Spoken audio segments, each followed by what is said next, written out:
नमस्कार। इन सूफ़ी कहानियों की श्रृंखला में आज जिस कहानी को लेकर उपस्थित हुए हैं, ये कहानी है दो जिज्ञासुओं की। तो दो जिज्ञासु हैं और वो जाते हैं एक मठ में। मठ में पहुंचते हैं तो वहाँ के आचार्य से कहते हैं कि हमें ब्रह्म ज्ञान की विद्या दीजिए, हमें आत्म साक्षात्कार करना है, हमें ईश्वर का साक्षात्कार करना है, अहम ब्रह्मास्मि की उद्घोषणा को महसूस करना है, उसे अपने जीवन में ढालना है, उसे जीना है। जीवन के संबंध में अब हमें जानना नहीं, जीवन को पूर्णतः जी लेना है, उसके आत्यांतिक रूप में। तो वो आचार्य उन दोनों भिक्षुओं को देखते हैं और उनको कहते हैं कि ठीक है, ये एक एक कबूतर ले जाओ, इस कबूतर की बलि देनी होगी। तो तुम अपने अपने कबूतर को लेकर जाओ और तुमको लगता है जहां पर तुम्हें कोई भी ना देख रहा हो, वहां पर तुम इसकी बलि दो और तब तुम वापस आओ। ये तुम्हारी परीक्षा है, इसके बाद ही मैं तुम्हें बताऊंगा कि तुम्हें उपदेश दूंगा, तुम्हारा मार्गदर्शन करूंगा या कि नहीं करूंगा। दोनों भिक्षु चले जाते हैं अपनी अपनी दिशाओं में। एक थोड़ा दूर जाता है, देखता है जंगल में दोपहरी है, कोई नहीं है, आसपास बियाबान। तो सोचता है अब यहाँ पर तो कोई भी नहीं है, इससे उपयुक्त स्थान कोई मिल नहीं सकता, शाम भी होने को है, क्यों ना मैं यहीं पर इसकी बलि दे दूं।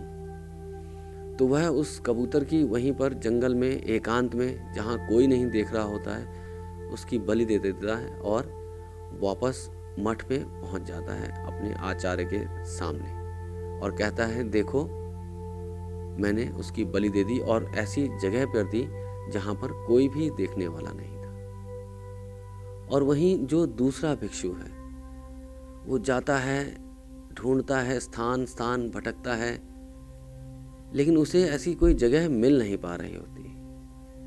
अंधेरों में जाता है, घने जंगलों में जाता है, गहरी अंधेरी गुफाओं में जाता है, लेकिन कहीं सफल नहीं हो पाता। और ऐसे उसे प्रयास करते करते 3 वर्ष बीत जाते हैं। 3 वर्षों के बाद भी जब वो ऐसा स्थान नहीं पा पाता तो वो वापस अपने आचार्य के पास जाता है। मठ में जब वो आचार्य से मिलता है, उसे प्रणाम करता है, तो उसे वह कबूतर वापस करता है, कहता है कि मुझे क्षमा करें, मैं तो इसकी कहीं भी बलि दे ना पाया। तो आचार्य पूछते हैं कि क्यों, ऐसा क्यों? इतना बड़ा जंगल है, कहाँ इतने लोग वहाँ घूमते हैं कि तुम्हें हर जगह कोई ना कोई मिलता ही रहा, और इन 3 सालों में ऐसी कोई तुम जगह ही ना ढूंढ पाए कि जहाँ कोई देख ना रहा हो। तो भिक्षु कहता है कि जगह तो मैंने बहुत ढूंढी, बहुत एकांत ढूंढे, बियाबान जंगल, अंधेरी गुफाएं, गहरे खड्ड, लेकिन वहाँ मुझे हमेशा ये महसूस होता रहा कि मेरे भीतर से कोई है जो उसे देख रहा है, जो इस घटना को पूरी तरह देख पा रहा है, और जब मैं आंखें बंद कर लेता तो भी वो मुझे देख रहा होता है, और मैं उससे नजरें छुपा के कहीं भी नहीं जा पाया, कोई ऐसी जगह नहीं ढूंढ पाया जहां से मेरे भीतर छिपा वो न जाने कौन, लेकिन वो देख रहा था। तो इन 3 वर्षों के अथक प्रयास में मैंने अब ये निष्कर्ष निकाल लिया है, इस नतीजे पर पहुंच चुका हूं कि वो तो हमेशा देखता ही रहेगा और उसकी नजरों से दूर कुछ भी नहीं।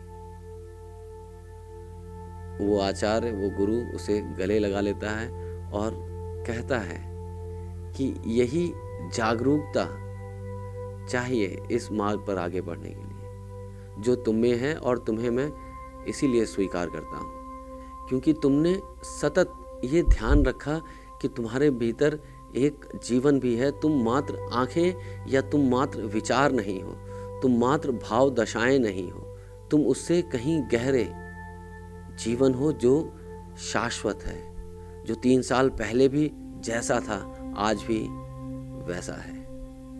तो ये थी छोटी सी कहानी।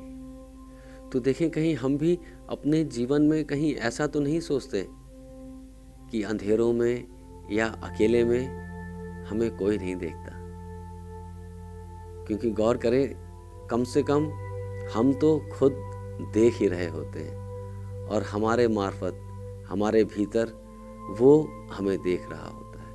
वो जो शाश्वत है, जो जीवन है, जो ईश्वर है, जो परमात्मा है। कोई भी नाम दे लें जो प्रीतिकर हो, लेकिन वो है जो संभाले है हर जगह, हर जीवन को।